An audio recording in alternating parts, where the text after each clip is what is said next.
আসসালামু আলাইকুম বন্ধুরা, কি অবস্থা সবার? কেমন আছেন আপনারা? বিগত কয়েকদিন আগে যে আমরা একবার আইছিলাম ওই যে লালবাতির ওইখানে ভিডিও করতে, দাদু লালবাতি দিয়ে পরে যাইয়া কোমরে ব্যথা পাইছিল একবার। সবাই কমেন্টে কইছিলেন যে কিভাবে ব্যথা পাইছে। হ্যাঁ, তারপরে আজকে আবারও আসছিলাম লালবাতির এইখানে ভিডিও করতে। আইসে দেখি প্রচুর পরিমাণ বাতাস আর অনেক তুফান।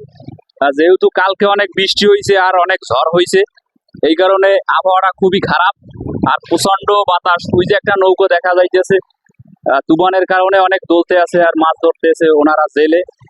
আমরা আসছি এখানে এই যে বাটার কাছে ভিডিও করতে। একটা ভিডিও করছি, যেহেতু অনেক বাতাসের শো শো শব্দ হয়, ভিডিও ভালো হয় না তেমন, ভয়েস শোনা যায় না। আর কমেন্টে অবশ্যই বলবেন এরা কোথায়, যদি কেউ চিনে থাকেন এই জায়গাটা অসাধারণ একটা জায়গা। কক্সবাজার যায় অনেকে, কুয়াকাটা যায়, তা এখান থেকে একটু ভিডিও করে ছেড়ে দিলে একদম সেম কুয়াকাটার মতো দেখা যাইতেছে। হ্যাঁ, সুন্দর একটা মুহূর্ত অনুভব করছি। সবাই আমাদের জন্য দোয়া করবেন, আপনাদেরকে জন্য ভালো ভালো কন্টেন্ট আর ভালো ভালো ভিডিও দিতে পারি। সবাই ভালো থাকবেন, সুস্থ থাকবেন। আল্লাহ হাফেজ। দাদু কিছু কইবেন আপনি?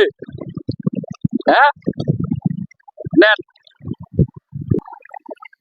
তো বন্ধুরা, আজকে আমরা ঘুরতে আসলাম। পরিবেশটা খুবই সুন্দর। তো আমার ক্যামেরাম্যানের একটু শখ জাগলো যে একটা ভিডিও বানাবে। তো আপনারা অবশ্যই কমেন্ট করবেন যে ক্যামেরাম্যানের ভয়েসটা কিভাবে, সে কতটুকু আপনাদেরকে বোঝাতে পারছে।